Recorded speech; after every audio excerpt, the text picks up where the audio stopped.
Rabbil anbiya'i wal mursalin wa ala alihi wa sahbihi ajma'in. Subhanaka la ilma lana illa ma 'allamtana innaka antal alimul hakim. Rabbi shrah li sadri wa yassir li amri wa hlul 'uqdatam min lisani yafqahu qawli. Amma ba'd. Alhamdulillah ala nikmatil Islam, alhamdulillah ala nikmatil iman, wa kafa biha min ni'mah. Alhamdulillah, segala puji bagi Allah Subhanahu wa taala yang menerangkan kepada kita setiap hal yang menjadi problem manusia. Semuanya dijelaskan oleh Allah Ta'ala lewat Al-Quran.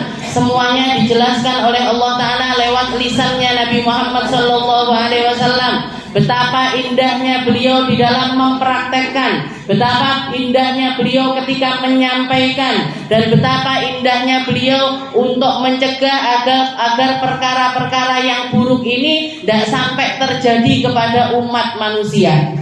Kita sebagai umat Islam dimuliakan sama Allah Ta'ala semulia-mulianya. Kita sebagai umat Islam dihargai, diayomi, dijaga oleh syariat agama ini sedemikian rupa. Maka jangan sampai perkara yang sudah diperjuangkan sama Nabi Muhammad dengan segala hal ini kita remehkan begitu saja, kita tidak lakukan begitu saja hanya karena kita tidak ngerti. Hanya karena kita tidak ngerti sehingga terjadi banyak kesalahan di antara yang terjadi di masyarakat kita. Jadi kita terus belajar, kita terus berbenah, kita terus nyari tahu tentang perkara-perkara yang datang dari Nabi Muhammad SAW. Utamanya adalah untuk memperbaiki diri sendiri, setelah itu untuk keluarga kita dan orang-orang yang ada di sekitaran kita. Hari ini majelisnya kita pindah ke masjid bawah sini, karena minggu kemarin beberapa ada yang protes sama saya, ndak ketok ustazah, jenengan pas mandikan, etok-etok mandikan itu ndak ketok, ndak kelihatan, itu ngelipetnya gimana, ininya gimana dan lain sebagainya. Maka hari ini ben ketok kabeh, biar kelihatan semuanya, saya dipindahkan majelisnya di tempat ini, nanti kalau dilihat kayaknya suasananya nyaman, yo di sini terus. Kalau misalkan jenengan seneng empet-empetan di sana, yo pindah ke sana. Kita ulas sedikit, kita review sedikit tentang memandikan jenazah. Tentang memandikan jenazah kemarin kita sudah saya praktek sedikit, pakai boneka pink yang sudah lusuh ini. Jadi untuk yang belum kelihatan, untuk yang belum melihat, saya praktekkan sebentar. Tata cara simpel di dalam memandikan jenazah. Pertama, jenazah ini utamanya seperti yang kita bahas berkali-kali, jenazah ini tidak boleh sampai kelihatan utamanya adalah auratnya. Dan terutama untuk yang memandikan sekalipun, bagian area ini antara pusar sampai ke lutut ini, walaupun dia sedang memandikan jenazah sekalipun, tidak boleh disingkap, tidak boleh dibuka. Jadi tidak oleh belak-belakan kayak gini, disentor banyu, disentor sabun, disentor semuanya, tidak boleh. Harus area intimnya ini harus selalu tertutup, harus selalu tertutup. Setelah itu kalau jenengan mandikan jenazah, pertama cari tempat yang tertutup, bahkan sampai atasnya sekalipun. Tidak punya ustazah, saya ada tempat luas, tapi tempatnya itu di tempat yang biasanya dipakai buat jemur-jemur. Ya sudah, sementara ketika memandikan jenengan kasih geber di bagian atas. Pakai kain kah, pakai sarung kah, dipentang di atasnya mayit, di atasnya mayit, sehingga dari arah atas tidak kelihatan, samping kanan, samping kiri, atau orang yang masuk ke area pemandian jenazah ini hanya orang-orang yang punya kepentingan untuk memandikan. Yang tidak punya kepentingan tidak boleh. Bagian apa Anda? Fotografer. Siapa jenazah difoto? Anda bagian apa? Bagian pencatat. Ngapain? Jadi tidak perlu. Bahkan kalau kita lihat Nabi Muhammad SAW yang mandikan beliau, yang memandikan beliau ketika beliau wafat itu hanya 5-6 orang. 5 orang yang bekerja, 1 orang yang nopo istilahnya bukan mandor, nopo istilahnya yang melihat jalannya keadaan, biar semuanya istilahnya kalau butuh bantuan ya dibantu. Oke. Jadi satu orang ini tadi cadangan atau satu orang ini sebagai pelatih lah misalkan di desa-desanya jenengan ada yang bagian mandikan jenazah tapi sudah sepuh sekali, sudah tidak kuat untuk bolak-balikkan jenazah. Beliaunya ini biarkan saja, tetap ikut tapi ngelihat aja. Biar nanti ini sekarang waktunya sabun, ayo ininya kurang bersih, sininya sekarang. Jadi beliaunya ini yang ngatur jalannya prosesi pemandian jenazah tersebut. Oke. Jadi bagian atasnya tertutup, samping-sampingnya tidak boleh ada orang yang masuk ke tempat itu hanya mereka-mereka yang berkepentingan. Satu orang yang bagian bersihkan, satu orang yang guyurkan air, satu orang yang bolak-balikkan, satu orang yang nyampur, ini dicampur air sabun, ini campur air kapur dan lain sebagainya. Yang nyiduk-nyiduknya atau yang benarkan selang, cuman orang segitu aja. Tidak usah sampai 10 orang masuk, 15 orang masuk atau 20 orang masuk. Ini bukan tontonan, ini bukan tontonan, ini tuntunan. Ini tuntunannya Nabi Muhammad SAW untuk merawat jenazah dengan cara yang terbaik. Dengan cara yang terbaik. Setelah itu diapain Ustazah? Setelah itu, setelah jenazah ini ditaruh di tempat, atau kalau di pangku ya di pangku, kalau di pangku, kalau ditaruh di tempat seperti ini lebih baik lagi. Kalau misalkan kita bisa atau punya tempat khusus untuk mandikan jenazah, kita bikin yang bawahnya itu langsung bolong-bolong, sehingga air yang nyampe ke mayat ini tadi langsung jatuh ke bawah. Setelah itu kotoran-kotoran yang keluar juga langsung turun ke bawah, tidak sampai ngotori kanan kiri. Itu fungsinya kalau kita punya tempat memandikan jenazah khusus. Kalau kita punya tempat memandikan jenazah khusus itu lebih baik. Bahkan kalau saya lihat, bahkan di Mekah, di Madinah, Mekah, Madinah, setelah itu di Hadramut yang saya menyaksikan sendiri, biasanya musola-musola atau masjid-masjid itu punya ruangan-ruangan khusus untuk memandikan jenazah. Jadi jenazah itu ndak dari rumah dibawa ke masjid sudah berkafan gitu, ndak. Jadi baru meninggal itu ketika sudah mau dimandikan baru dibawa ke masjid, dimandikan di sana, dikafani di sana, disolati di sana, diberangkatkan sekalian. Tapi di sini di Indonesia masih belum lumrah. Hal itu karena bahkan kalau di Hadramut itu saya lihat masjid-masjid, musola-musola itu tidak punya kota amal. Tidak pakai kota amal. Kenapa? Karena orang yang mewakafkan masjid biasanya juga sudah punya usaha yang dipakai untuk biayai masjid. Jadi masjid belakangnya kos-kosan, masjid belakangnya ladang gandum, bukan gandum, kurma. Depannya masjid sebelahnya itu ada toko kelontong. Nanti dari usaha tersebut sebagiannya dipakai untuk biayanya masih buat bayar listrik, buat bayar orang yang bersih-bersih, buat bayar, bahkan banyak di antara masjid-masjid itu yang bikin promo-promo untuk para mahasiswa. Mahasiswa yang tidak punya rumah atau biayanya terbatas untuk sekolah, dipersilakan untuk tinggal di kamar-kamar yang di sampingnya masjid. Tapi dengan syarat mereka tidak dipungut biaya, tapi mereka yang bagian azan 5 hari sekali, sama matikan lampu setiap pagi, ngurupne lampu setiap malam. Nah, cuman itu tugasnya mereka. Mereka bisa sekolah, bisa punya tempat tinggal, Setelah itu mau pengen masjid. Kalau imamnya tidak ada, ya mereka yang bagian ngimami. Seperti itu caranya. Tidak nemu kita kota amal. Berarti salah Ustazah, kota amal boten. Yo panggah bener pian. Wong ade beda enek, Masjid yo masjid tok, gitu. Jadi tidak apa-apa aja. Jadi seperti itu, sekedar informasi. Jadi jenazah ini harus selalu tertutup. Bahkan dikatakan yang bagian yang paling harus tertutup selain bagian kemaluan, wajahnya juga harus selalu tertutup. Kenapa kok wajah? Jenengan lek isin saya ditutupi bukti. apa ngene? Malu saya. Kan boten, malu gini. Nggih. Jenazah, Bu, seperti yang dikatakan oleh Nabi Muhammad SAW setelah selesai perang Badar, setelah selesai perang Badar, Nabi Muhammad manggil satu persatu orang kafir yang mati pada saat itu.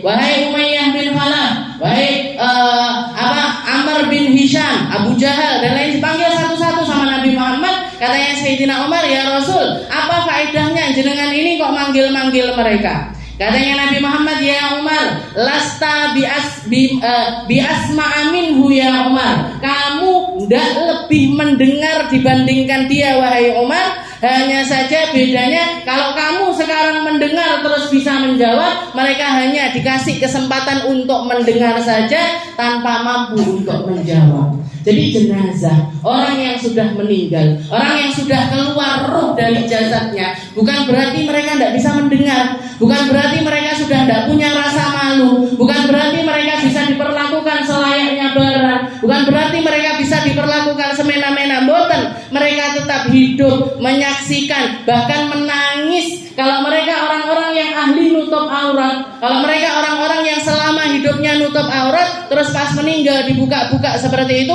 nangis luar biasa, Bu. Jadi selain bagian kemaluannya, juga yang kita tutup adalah bagian wajahnya. Setelah itu apa yang pertama? Yang pertama kali kita lakukan apa?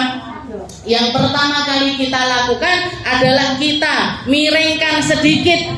Jadi ada satu orang yang bertugas untuk miringkan atau dudukkan sedikit si mayit ini tadi sambil nekan bagian perutnya pelan-pelan. Jadi bagian perutnya ditekan pelan-pelan. Fungsinya untuk mengeluarkan sisa-sisa kotoran yang ada di perut si mayit. Setelah itu dikembalikan. Setelah dikembalikan apa? Dicebohi. Dicebohinya si yang memandikan ini pakai waslap di tangan kirinya. Setelah itu satu orang lagi nyentor air di bagian kemaluannya, dibersihkan. Bagian depannya dibersihkan, bagian belakangnya dibersihkan secukupnya.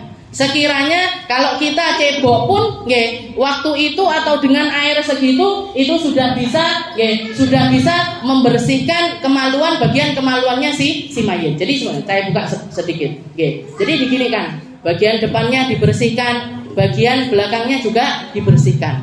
Pakai tangan dan tidak perlu masuk terlalu ngenek dhisik terus ngene. Nah, tidak perlu. Yang penting bersih aja. Setelah itu air itu terus nyentor di bagian kemaluannya. Setelah itu diapain? Setelah itu dilepas ini waslap yang kotor ini tadi dibuang, ambil waslap baru lagi. Setelah itu dibersihkan bagian-bagian yang sulit untuk terjangkau.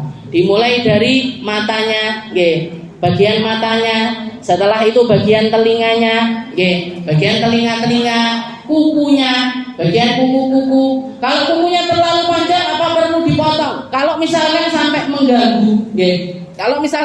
mengganggu, jalannya prosesi memandikan ataupun juga mengkafani, dipotong tidak apa-apa.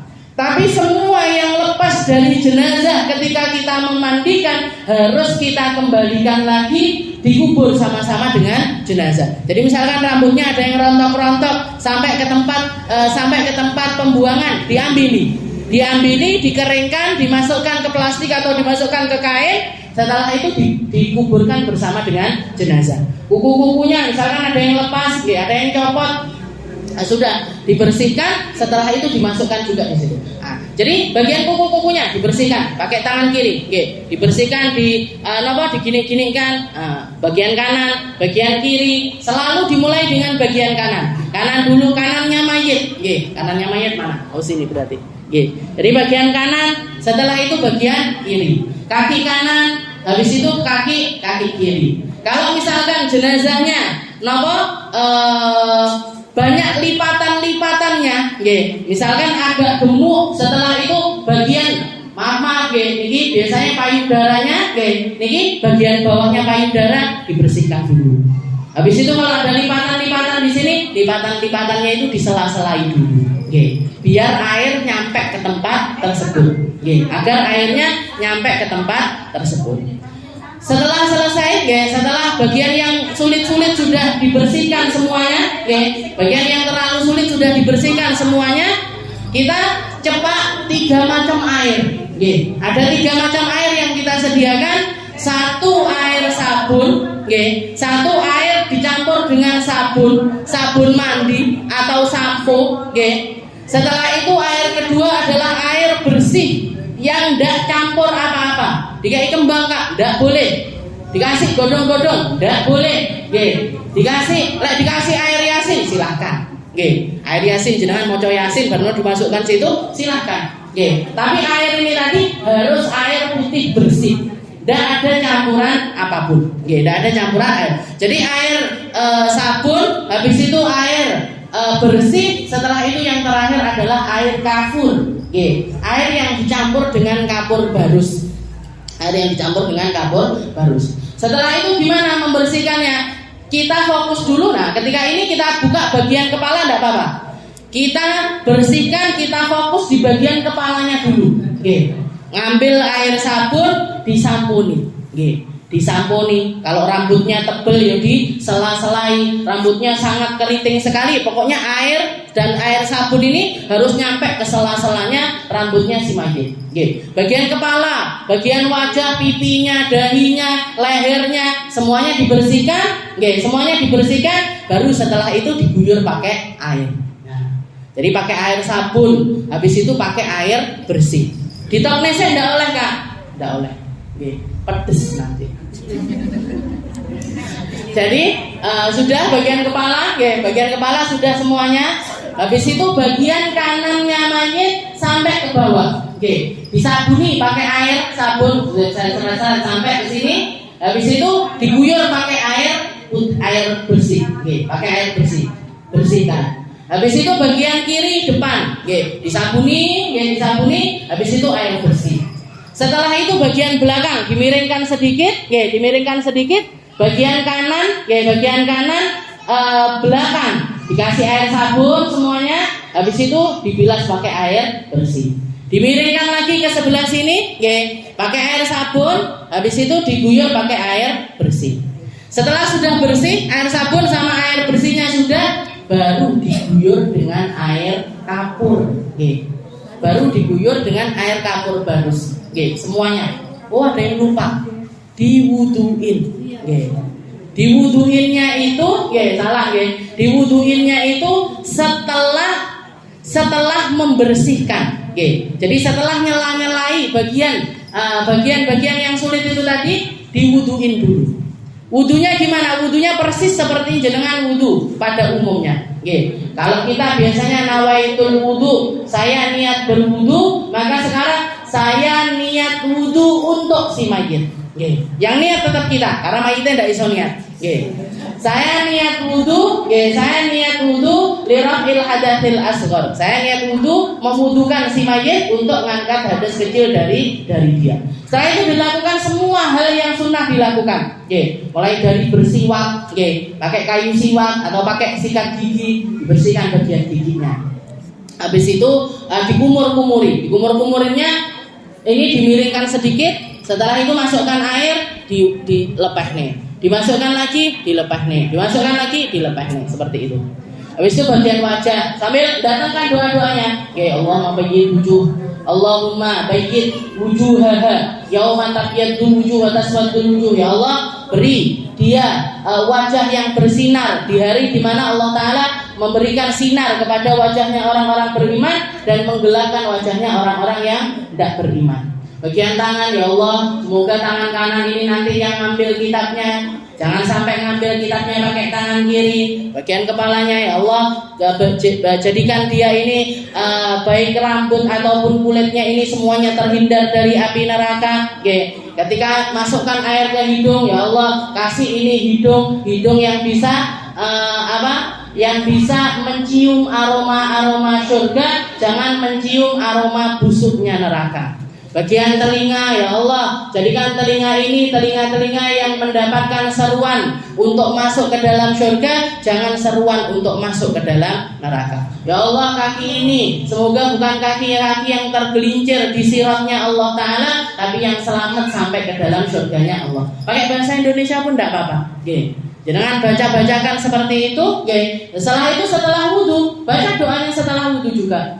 Asyhadu an la ilaha illallah wa la syarika lahu, asyhadu anna Muhammadan abduhu wa rasuluh. Allahumma ja'alna minat tawwabin wa ja'alna minal mutatahhirin wa ja'alna min ibadikas shalihin. Selesai wudu baru tadi dimandikan bagian kepala, bagian depan kanan, bagian depan kiri, bagian belakang kanan, bagian belakang kiri. Setelah itu terakhir disiram semuanya pakai air kapur. Setelah selesai semuanya, sudah kan kemblok nih, baju-bajunya kan basah semuanya, basah semuanya. Kita keringkan, kita keringkan. Pakai anduk boleh pakai anduk, diandui, dikeringkan semuanya. Karena kalau terlampau basah, setelah itu dikafani, nanti malah bikin istilahnya lebih cepat proses pembusukannya itu jadi lebih cepat. Kalau terlalu basah. Jadi dikeringkan. Setelah itu yang nutupi, kain yang nutupi jenazah ini tadi juga kita ganti dengan kain yang lain. Kita ganti dengan kain yang lain. Bukanya pun juga super, harus pelan-pelan. Jadi misalkan ini kita ginikan dulu. Ini kita tutupi bagian kepalanya. Bagian kepalanya kita tutupi seperti ini. Setelah itu digeser. Ini ada yang geser gini sedikit, digeser ke bawah. Geser sedikit, geser ke bawah. Geser sedikit, geser ke bawah. Terus sampai menutupi semua. Jadi tetap auratnya jenazah ini selalu dalam keadaan tertutup. Baru setelah selesai kita mandikan, sudah dikeringkan, diangkat, dipindah ke tempat yang di situ kain kafan atau bahan-bahan yang dipakai untuk nutupi jenazah sudah disiapkan semuanya. Sudah disiapkan semuanya, yaitu proses mengkafani jenazah. Proses mengkafani jenazah. Saya jelaskan dulu hal-hal yang terkait dengan pengkafanan jenazah. Kita masuk di dalam bab yang membahas tentang takfinul mayyit, bab yang membahas tentang mengkafani jenazah. Kafan, kafan. Apa sih kafan itu? Para ulama kita mengatakan kafan itu as-satru. Kafan itu nutupi. Kafan itu adalah menutupi. Yang dimaksud dengan mengkafani di sini adalah menutupi seluruh anggota badannya mayit dengan kain. Harus nutupi seluruh bagian. Bahkan kalau mengkafani itu, kalau kita aurat kita selama hidup seluruh badan, tapi masih dibolehkan untuk membuka bagian wajah dan juga tangan, tapi lek wis dadi mayit kabeh ditutupi. Sak rai-raine. Nggih toh? Sak tangan-tangannya, sak sikil-sikilnya, semuanya tertutupi. Dan itu pun berlaku untuk laki-laki maupun perempuan. Laki-laki ya ditutup semuanya, perempuan juga ditutup semuanya. Semuanya tertutup.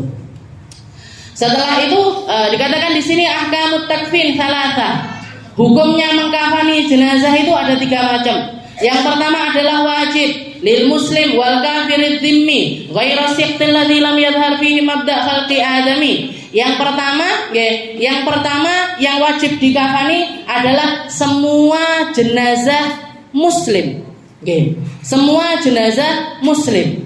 Mau dia maksiatnya seperti apapun, mau dia ndak sholat sekalipun, mau dia ndak melakukan aturan-aturan agama sekalipun, selama dia meninggal dalam keadaan muslim, terbukti sebagai orang Islam, tetap wajib untuk dikafani. Tetap wajib untuk dikafani. Saya ada beberapa orang yang curhat, mereka mengatakan kalau di desa saya, Ustazah, di desa saya Kak, kalau orang-orang yang bukan ahli masjid, orang yang tidak biasa sholat berjamaah di masjid, lek mati, kalau mati dimandikan iya, dikafani iya, disolati enggak, enggak disolati. Nyapa? Kenapa kok enggak disolati? Soalnya dia tukang judi. Kenapa kok enggak disolati? Karena dia tukang mabuk. Kenapa kok tidak disolati? Karena dia seorang pezina. Pezina sekalipun, tukang mabuk sekalipun, tukang judi sekalipun, tetap wajib untuk disolati. Dimandikan iya, dikafani iya, disolati juga iya. Semuanya harus dilakukan. Oke. Jadi wajib di sini alal muslim, kepada semua orang yang beragama Islam. Semua orang yang beragama Islam, semua proses ini harus disempurnakan, harus dilakukan. Lil muslim wal kafirud dhimmi, ataupun orang non muslim yang berdamai dengan kita. Kalau sampai misalkan kita punya tetangga non muslim, punya tetangga non muslim meninggal dunia, tidak punya keluarga, tidak punya orang yang ngerawat, tidak punya siapapun, atau bahkan mungkin tidak punya biaya untuk biaya perawatannya dia sesuai agamanya masing-masing. Karena beberapa agama itu biayanya mahal sekali. Yang diobong niku, dikremasi itu biayanya mahal sekali. Sampai orang harus nabung bertahun-tahun untuk mengkremasi dirinya sendiri. Kalau orang kaya bisa, kalau orang-orang yang tidak kaya, akhirnya istilahnya kadang-kadang keluarga itu awang-awangan mau memproses jenazah ini tadi. Kalau kita sampai punya tetangga-tetangga yang semacam itu, dan dia adalah orang kafir yang berdamai dengan kita, kayak semua orang non muslim yang ada di sekitaran kita atau di negeri Indonesia ini, semuanya dihukumi kafir dhimmi. Semuanya dihukumi orang kafir yang punya perjanjian damai dengan kita. Jadi tidak oleh, mereka punya hak atas kita, kita juga punya hak atas mereka. Mereka harus baik sama kita, kita juga harus baik sama mereka. Tidak boleh dia apa-apa nih, tidak boleh dicolongi barangnya, tidak boleh masuk rumahnya tanpa izinnya. Bahkan kalau mereka meninggal dan tidak ada yang ngurus, orang muslim juga wajib hukumnya untuk memproses, tapi tidak disolati. Cukup dimandikan, dikafani, dikuburkan. Cukup dimandikan, dikafani, dikuburkan. Kayak saya pernah dengar cerita, ada satu ulama di daerah Jawa Barat sana temenan sama orang non muslim, temenan sama orang non muslim.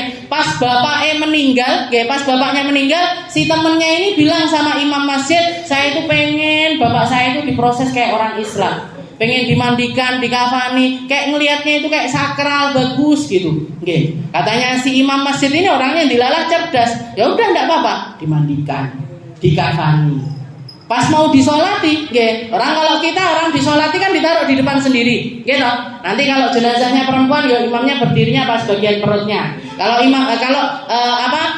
jenazah laki-laki pas di kepalanya, apa kualik, seperti itu kan, ini jenazahnya ditaruh di belakang sendiri. Jenazahnya habis dimandikan, dikafani, ditaruh di belakang. Katanya si anaknya ini, katanya mau disolati. Orang-orang Islam disolatinya di depan kok, bapak saya di belakang. Iya, orang Islam itu kan mereka berislam dari kecil, mereka layak untuk jadi imam, jadi taruh depan. Bapakmu kan belum Islam, jadi makmum dhisik nanti. Taruh di belakang. Habis itu orang-orang jamaahnya udah bingung, ini nyolatin nih. Gimana kita nyolatinnya? Disolatin aja, kita sholat niat sholat duhur kayak biasa nih.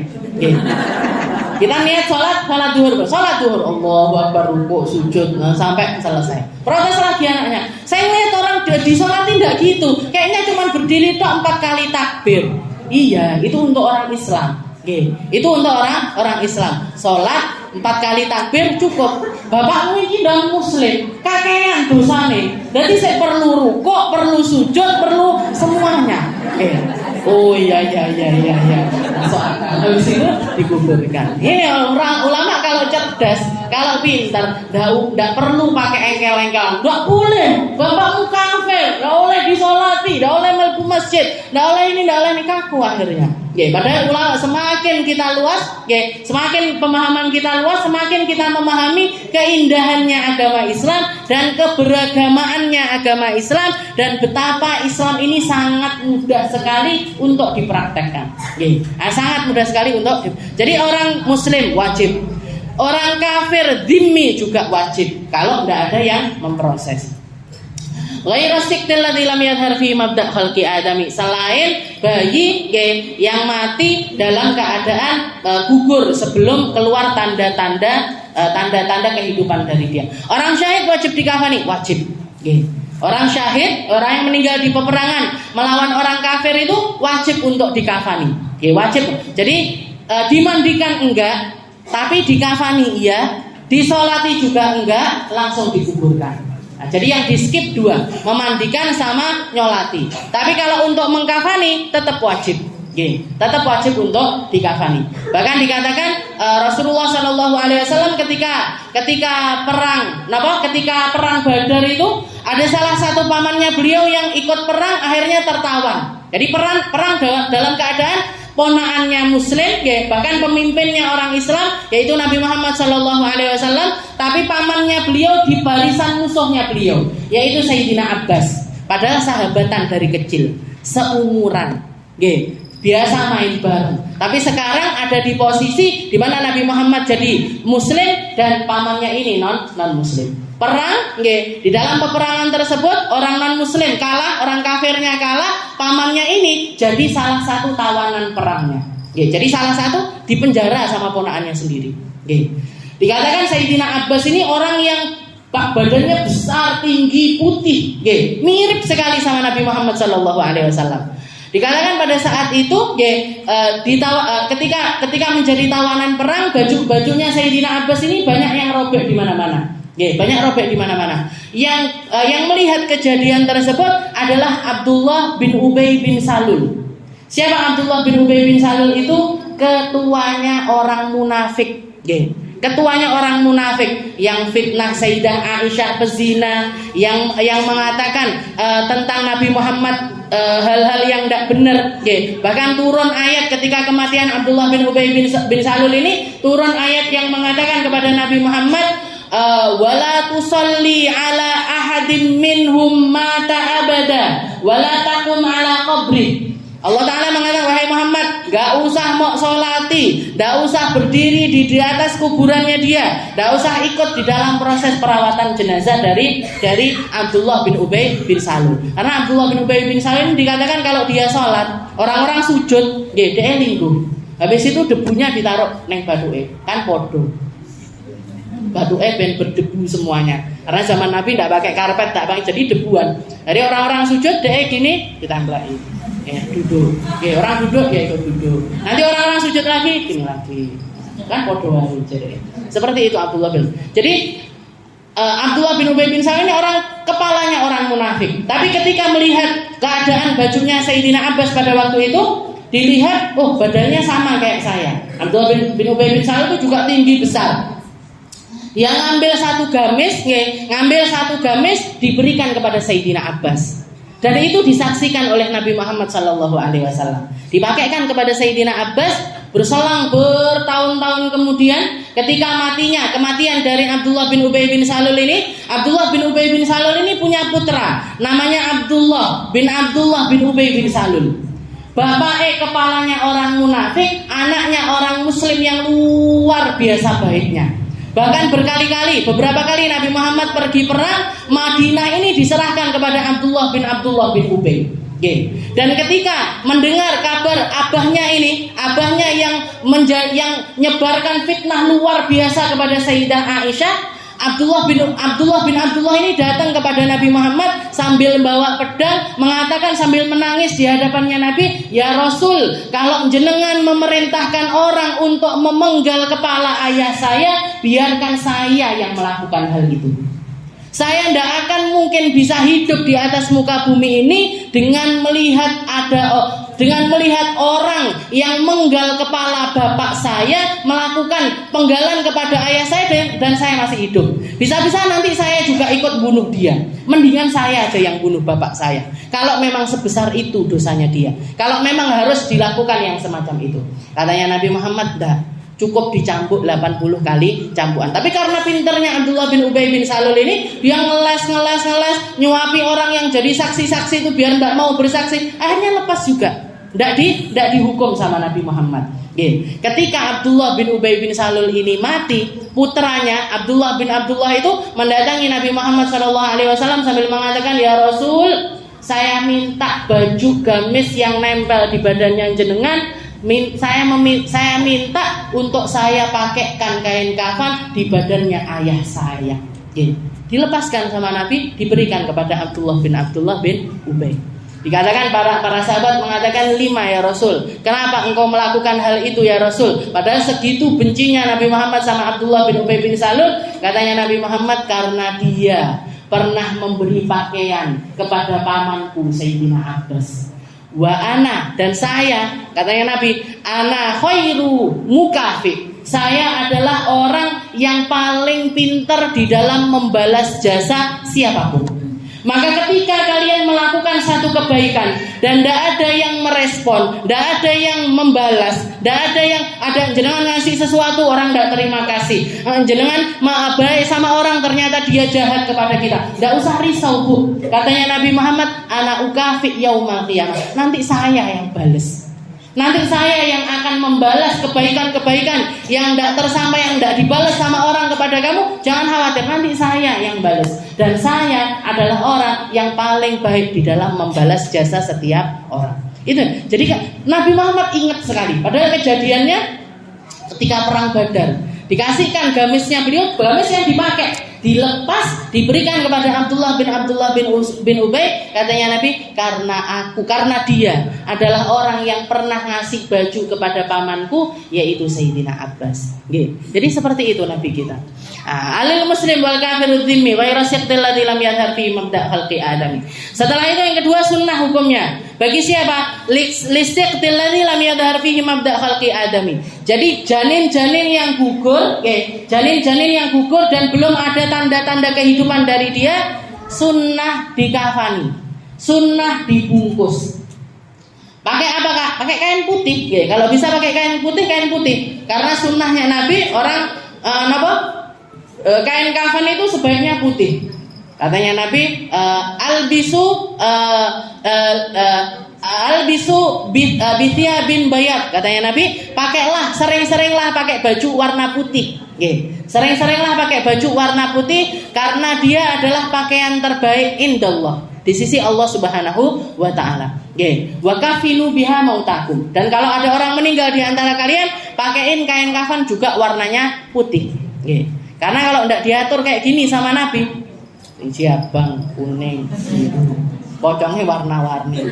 Aku batik, aku kuning, aku apa gitu kalian. Nggak, ini bayangan saya.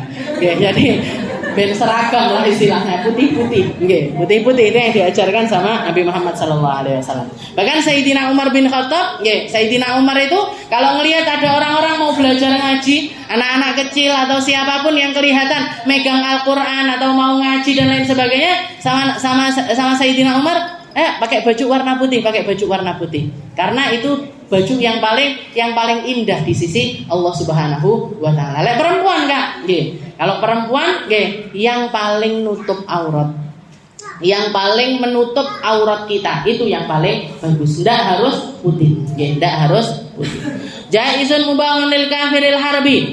Dan yang ketiga boleh kita mengkafani orang non muslim, walaupun mereka bukan kafir dhimmi, walaupun bukan orang yang berdamai dengan kita, boleh juga dikafani. Setelah itu hukukul kafan. Hukukul kafan. Jadi kain kafan itu punya hak milik satu-satu.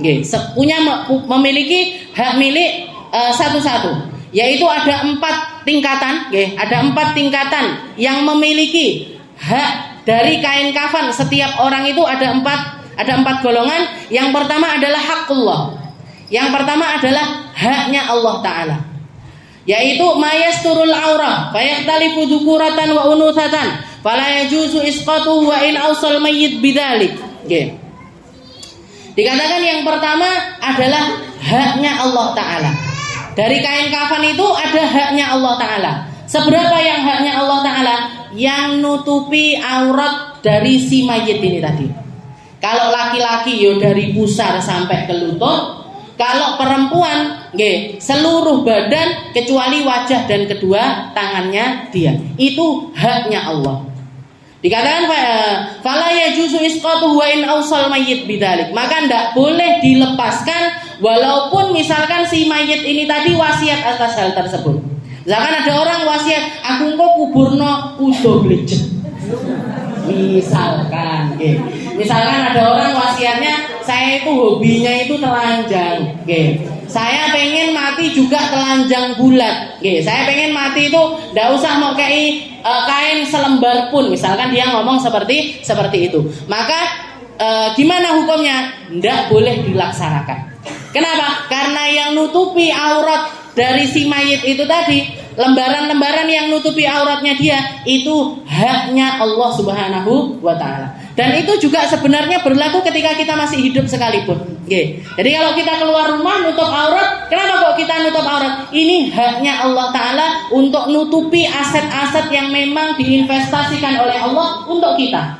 Allah Ta'ala lagi investasi sama kita. Ya, tak kei kepala, tak kei tangan, tak kei kaki, tak kei badan, jantung dan lain sebagainya yang ada di situ. Tutupi, jaga, rawat.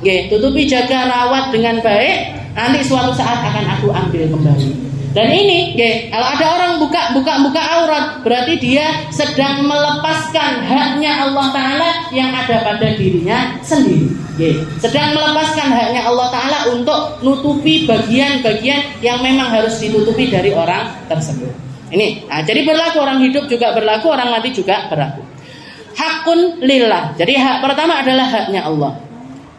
Setelah itu yang kedua hakun lil mayyit. Haknya mayit. Yang kedua adalah haknya mayit. Apa itu? Mayasturu baqiyatal badan minal lafafatil ula. Fayajuzu isqatuhu in awsal mayyit bidzalik inda Ibnu Hajar wa inda Ramli annahu haqqun mushtarakun lillahi walil mayyit fala yajuzu isqatuh.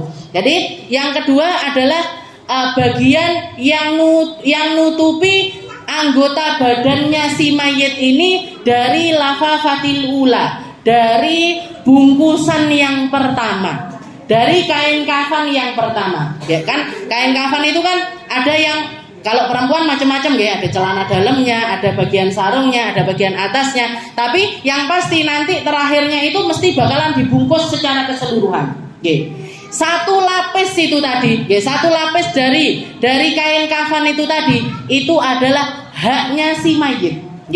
Itu adalah haknya si mayit. Jadi istilahnya gini, minimalnya mayit itu ditutupi dengan satu lafafah, satu kain kafan yang nutupi seluruh badannya. Habis itu dikasih tali-tali di setiap bagiannya. Itu haknya si mayit. Itu menurut maka dikatakan kalau misalkan ada jenazah yang wasiat, tolong kuburkan saya telanjang bulat, maka minimal yang harus ditutupi adalah haknya Allah Ta'ala, yaitu antara pusar sampai lutut kalau laki-laki, perempuan seluruh badan kecuali wajah dan telapak tangan, dikuburkan seperti itu.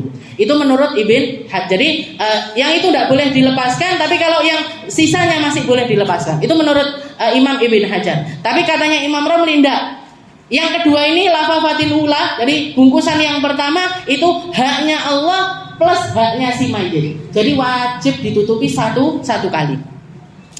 Itu yang kedua. Yang ketiga hakul ghurama. Haknya orang-orang yang diutangi sama si mayit. Jadi misalkan mayit yang meninggal ini punya utang sama si A, B, C, D, E, F, G, H, I, J. Wakeh sing diutangi, ketika dia meninggal pada datang, saya tidak rela kalau dia dibungkus 2 kali. Saya tidak rela dia dibungkus 3 kali. Maka tidak boleh dibungkus 2 kali, tidak boleh dibungkus 3 kali. Pakai uang yang dipakai beli kain yang kedua itu untuk bayar utangnya dia. Dia utang sama saya sekian, sama saya sekian, sama saya sekian, sama saya sekian. Gak ada lagi harta untuk bayari terkecuali dari kain kafan tadi. Harus diberikan kepada para pengutang ini tadi. Al-ghurama. Orang yang punya utang, orang yang diutangi sama si mayit ini punya hak bahkan atas kain kafannya si mayit. Bahkan atas kain kafannya si mayit. Itu yang ketiga. Lalu yang keempat hakul warathah. Haknya para ahli waris yang lainnya. Kalau misalkan kita, karena perempuan itu bagusnya di kafan itu jadi dalamannya dikasih kain yang nutupi bagian dadanya. Bagian kemaluannya juga dikasih kain sedikit.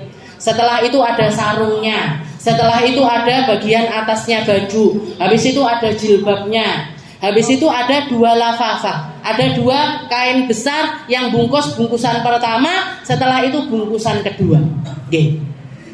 Bungkusan pertama, bungkusan kedua. Itu paling sempurnanya kain kafan untuk perempuan. Kalau misalkan ahli waris ini mengatakan, wes ndak duwe duit, nggak punya uang, ini atau istilahnya kami mau ngambil semua warisannya jenazah, termasuk kain-kain kafan yang menyempurnakan pengkafanan dari si mayit ini mau kita miliki aja, ndak usah dibelikan kain kafan lebih untuk si mayit, maka itu adalah haknya ahli waris. Itu adalah haknya ahli waris. Tidak usah dikafani sempurna, sak keneke ae. Satu bungkus saja atau 2 bungkus saja. Terserah. Terserah dari anak ahli warisnya si mayit. Terserah ahli warisnya si mayit. Jadi tadi 4 hak. Haknya Allah, haknya si mayit, haknya orang-orang yang diutangi, haknya ahli waris. Haknya ahli waris. Hakul waratha mazada 'ala lafafati tsalitsa fa yajuzu lil waratha isqatu. Yang lebih dari 3 lembar. Ma'khadul kafan. Setelah itu dikatakan dari mana? Kita ngambil kain kafannya si mayit ini tadi dari mana? Dari mana kita ngambilnya? Dikatakan yang pertama yukhad min tarakatil mayyit, diambil dari warisannya si mayit. Dari harta pribadinya si mayit ini tadi. Fa ilam takun faman alaihi nafaqatuhu fi hayati. Kalau misalkan dia tidak punya harta, maka yang wajib membelikan adalah orang-orang yang wajib menafkahi orang tersebut. Kalau dia adalah seorang ibu, berarti yang wajib adalah atas anak-anaknya. Kalau dia adalah seorang anak, berarti yang wajib adalah atas orang tuanya mereka. Jadi siapapun yang wajib untuk menafkahi dia, wajib juga untuk membelikan perawatan jenazah dari si mayit itu tadi. Fa illam yakun fayu'khad min auqafin 'alal akfan. Kalau misalkan tidak punya juga sebatang kara, misalkan tidak punya bapak, tidak punya anak, tidak punya siapa-siapa dia, harta juga tidak punya, maka diambilkan dari, kalau misalkan di desa itu atau di tempat itu punya wakaf kain kafan. Wakaf kain kafan atau iuran kafan. Kayak yang di kampung saya ini ada iurannya. Jadi setiap kali ada orang meninggal, wes langsung dikei sak paket. Ukurannya apa? S, M, L, XL, XXL. Ada semuanya. Sak bajunya, kain kafannya, sak sabunnya, sak ngoten seperti itu. Kalau misalkan jenengan mau bikin di desa-desanya masing-masing, rembukan sama bapak-bapak atau pengurus-pengurus masjid. Gimana kalau sak desa ini bikin iuran, iuran kematian. Jadi fungsinya apa ya, kayak gitu tadi. Kalau misalkan ada orang-orang tidak punya, ada orang-orang yang tidak mampu, nanti kalau misalkan mereka meninggal, kita punya persediaan kain kafan untuk diberikan kepada mereka. Itu namanya kain kafan wakaf. Kain kafan wakaf. Yang boleh memakainya hanya mereka-mereka yang berhak untuk pakai. Kalau masih punya harta, masih punya orang yang menafkahi, maka wajib diambilkan dari situ. Kecuali kalau yang kayak di sini, sepakat semuanya rata, semuanya iuran, dan siapapun mau orang kaya mau orang miskin ketika meninggal langsung diberikan paket dari kematian itu tadi. Nah, boleh seperti itu juga boleh. Fa'ilam yakun famin baitil mal. Kalau tidak ada diambilkan dari baitul mal. Tidak ada sekarang tapi baitul mal. Fa'ilam yakun fa'ala mayasiril muslimin. Kalau tidak bisa juga, tidak ada juga baitul mal, tidak ada kain kafan wakaf juga tidak ada, diambilkan iuran dari orang-orang kaya di sekitaran situ. Jadi minta sumbangan sama orang-orang sekitaran situ yang kaya-kaya. Misalkan satu paket itu untuk proses itu misalkan kita butuh uang 200.000 atau 300.000. Ya sudah, kita minta sumbangan sama orang kaya ini 50 dibelikan, dipakaikan untuk kain kafannya si mayit itu tadi. Nah, jadi dari situ ngambilnya kafan.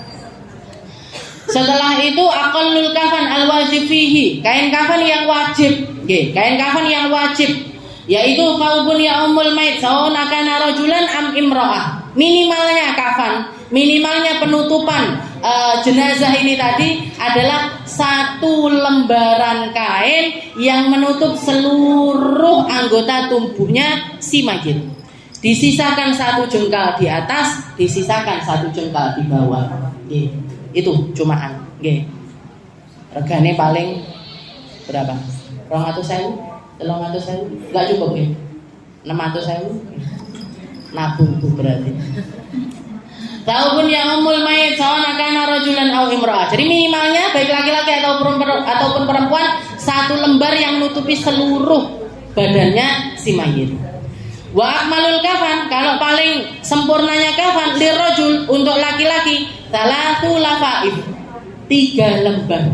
Ini seperti kain kafannya Nabi Muhammad sallallahu alaihi wasallam. Nabi Muhammad dikafani, Sayyidah Aisyah waktu itu mendatangkan 3 lembaran kain yang menutupi seluruh badannya Nabi Muhammad sallallahu alaihi wasallam. Jadi 1 lembar muter 1, 2 lembar muter, 3 lembar muter. Habis itu dikasih tali-tali di sini, di sini, di sini, di sini sama di bagian kaki. Wes ngono tok, ndak enek modele, ndak enek rendone.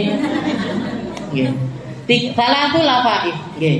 3 lembaran putih, nggih, 3 lembaran putih. Walil mar'ah, kalau untuk perempuan lafafatan, nggih, yang lembaran itu 2 lembar, nggih, yang lembaran itu 2 lembar. Setelah itu izarun, nggih, ada sarungnya, wa qamis, gamis, nggih, baju atas sampai selutut, nggih. Setelah itu khimar, kerudung, nggih. Kalau mau sempurna lagi dikasih kain penutup di bagian dadanya.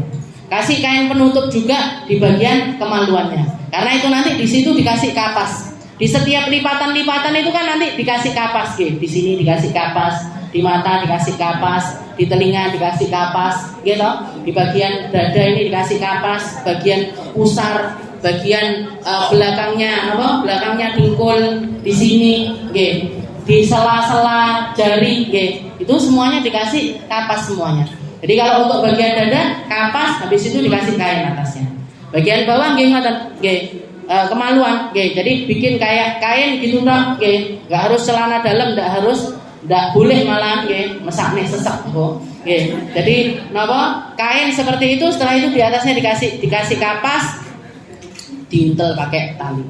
Insyaallah nanti minggu depan kita praktekkan. Minggu depan saya berikan kainnya sak berapa, ininya gimana dan lain sebagainya. Seperti itu sempurnanya. Kafannya laki-laki 3 lembar, perempuan 2 lembar, oke, 2 lembar. Setelah itu ditambah dengan kain sarung, gamis, khimar, oke, kerudung. Kaifiyatul takfin, wallahu a'lam bishawab. Insyaallah kita lanjutkan di pertemuan yang selanjutnya.